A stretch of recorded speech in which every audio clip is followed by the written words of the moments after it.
I never considered myself a cat person. But when life got dark and lonely after my divorce, my therapist suggested I get a pet. One that would unconditionally love me and force me to get out of bed in the mornings.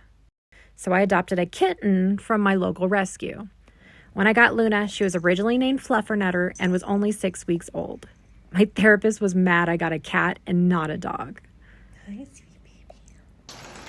You're gonna get wet. But what he didn't know was that she was exactly You're gonna get wet.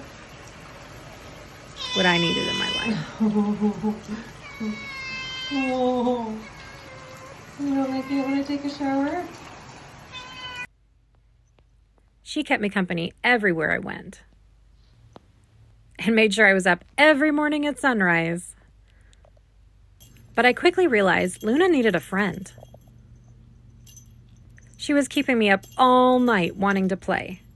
Toilet paper down. She would cry and chew on my face while I was trying to sleep. Oh, geez. Oh. So we adopted another 6-week-old kitten from the local cat rescue. Okay, you can go ahead and let His name was originally Smalls, but we changed it to George Weasley. Introducing him to Luna did not go well. Luna, come here. Luna, come here. Hi, sweet girl. Hi, look. Luna, look. Look, you have a friend. Oh, it's okay. Oh, She was nasty to him. You be I nice. felt awful she was treating him so Luna. badly. you be nice.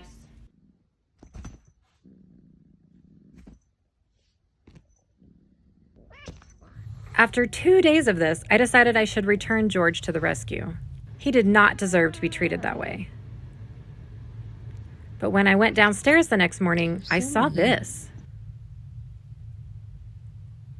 I don't know how it happened, but they have been best friends ever since. And our home has been a 2-cat house until some surprise visitors showed up one day. Since then, we have had a dad and 3 feral kittens. 1 gray and 2 black that come to visit.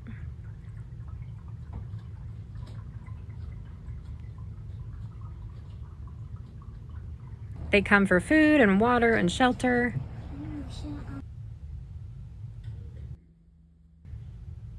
They run from humans. The daddy cat visits almost daily. He has hated humans too. Until recently, when he started asking for help with his hurt leg. He even let me pet him in exchange for wet food. We also have had several other animal visitors, like neighborhood cats that get out,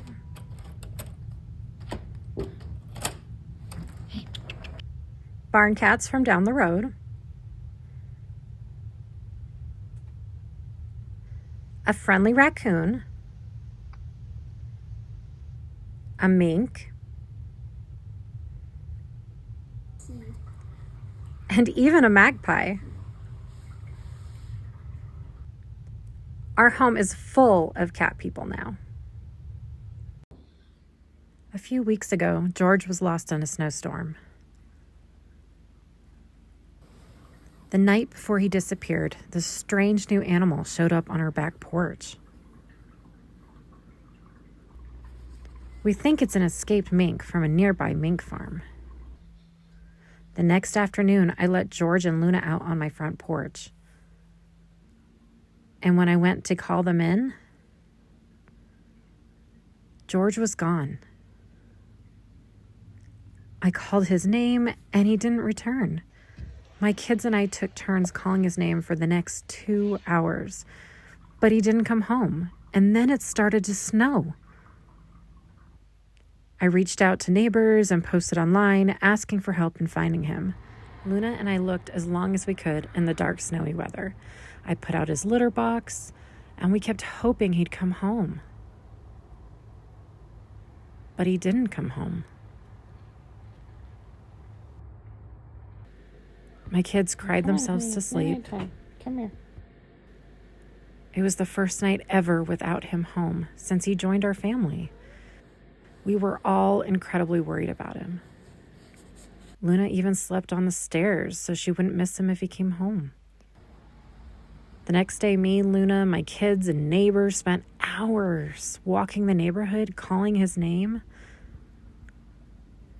But he didn't come home. We all missed him so much. Later that night, Luna and I checked every hour for him. We had no luck and finally headed to bed totally brokenhearted, but we tried one last time and this happened. Georgie, honey. Georgie, where are you? Georgie? Where are you? Georgie? Georgie? Georgie? Okay. I hear you. I'm coming. I hear you. Luna, you hear him? Okay, you stay. Okay. Georgie, oh my God, buddy. Georgie, come here, honey. Come here. It's okay. It's okay, my love. Come here, honey. It's okay. He was home.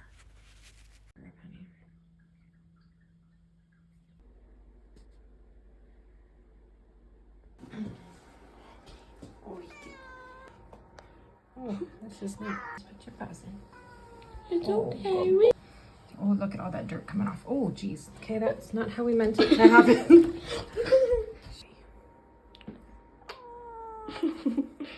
He had some physical injuries to recover from. We assume it was the mink, as we saw mink paw prints in the snow. Let me at him. Come on, just give me 2 minutes with him. Just 2 minutes. A few days ago, George went missing during a snowstorm. When we finally found him, my daughter drew him a special picture. He has napped on it every day since. George came home a week ago after being lost during a snowstorm. My daughter drew him a picture when he got home, and he still sleeps on it every day. Pets are family. After George was attacked by a mink, he stopped playing with his best friend Luna.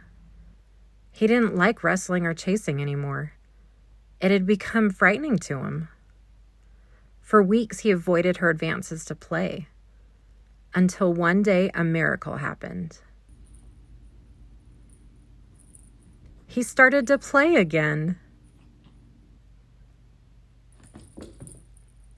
Now things are almost back to normal. We are so glad he's home safe.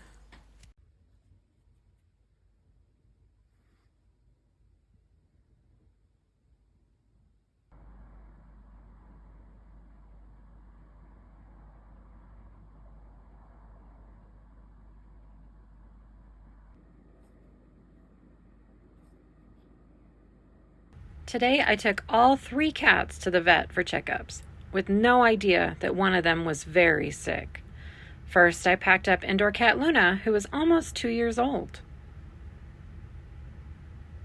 Then second, her bonded friend George, who is also an indoor cat and only 20 months old. Last was Blue, who is a former stray cat, now indoor-outdoor cat, who has officially been adopted into the family. Getting him into the carrier was not easy.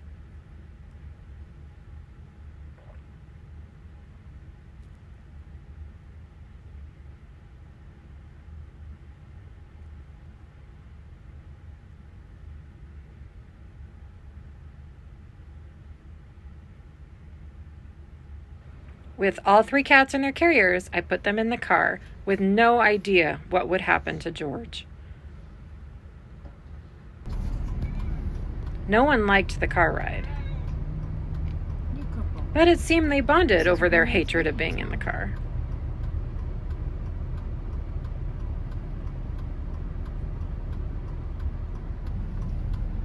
And talked to each other instead of the usual hissing.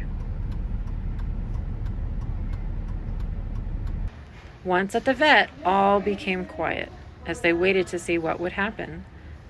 I had no idea how quickly everything would change when we found out George was sick. You're a good boy. Blue was the first one up, You're a good boy. Do you want to get out and walk around? and he was very curious about his surroundings. Hi. They took him to the back to do an FIV and feline leukemia test. which both came back negative.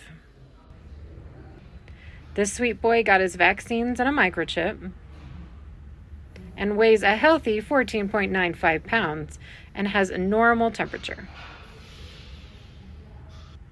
All look good, and he is approximately 3 years old. Next up was Luna. She weighed 8.75 pounds, is slightly cross-eyed, and healthy. She also got her vaccines against outdoor cat diseases, as she interacts with Blue and his semi-feral kittens. Last up was George, and his exam was a shock for everyone in the room.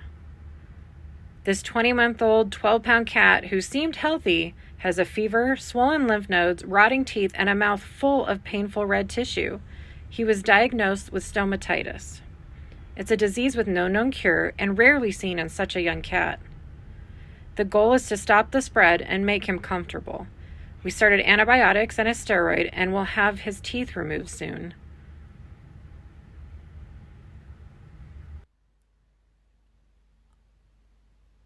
All of the cats seemed to have forgiven me for the vet trip by the time we made it home. And definitely after I gave them some canned food, which I will continue to give George as we try to make him comfortable.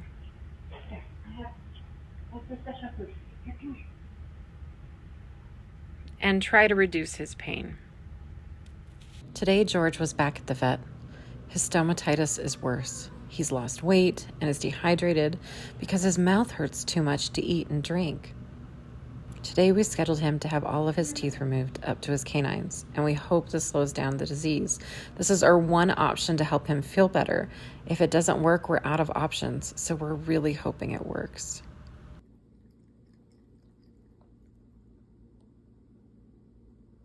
Good boy. Good boy. We adopted George from a local cat rescue when he was only 6 weeks old. I got him to be my other rescue kitten's kitten. She needed a friend and a playmate. And I needed them both to be my reason to get out of bed in the morning. Some days I really struggled. While Luna initially hated the idea of another cat in the house, it only took 3 days before they were inseparable. His sweet and patient personality directly offset Luna's independent and abrasive one. He was so friendly and loving. He made friends with the feral cat family and helped Luna to be more comfortable too. And we were heartbroken when he went missing for 2 days last Christmas. He was my buddy. He shared the bed with me, and I loved when he'd walk past me and curl his tail around my leg. Earlier this year, things started to change with him, subtle changes. He was playing less and sleeping more. It wasn't until his checkup in May when we saw something was wrong. He had stomatitis, a very painful condition in which bacteria in his mouth inflamed the gums and the throat and ate away his teeth. It wasn't until that moment that we realized that George had been dealing with this for a while, because he would sometimes cry when he ate or groomed himself. And in general, his interest in food had decreased. They don't know what causes stomatitis, and there is no sure cure. In 1/3 of cases, removing all of the teeth up to the canines can really help it. So with a heavy heart, we gave our 20-month-old cat the extensive surgery. After surgery, he struggled with pain management, as most pain medicine is administered orally. But due to my vet tech background, we switched to injections of pain medicine. It took about a week and a half to get his pain under control. But even then, he still wasn't eating or drinking well. He was losing weight fast, and so we discussed the esophageal tube as a way to give him food, water, and medicine until he could do it on his own. That night, he became lethargic and slow to respond. We had no idea what was causing it, but we decided to bring him in for a full blood workup the next day. Friday morning, my vet came in on his day off to see him. The blood test showed his liver was struggling. We knew we had to put the tube in to save him. So we did. During his surgery, he stopped breathing, and no matter what they tried, they couldn't bring him back. I raced to the animal hospital with my kids, and we all hugged and cried and said goodbye to our sweet boy. He is part of our family and always will be. I feel so blessed to have been able to catch Luna's goodbye to him on camera.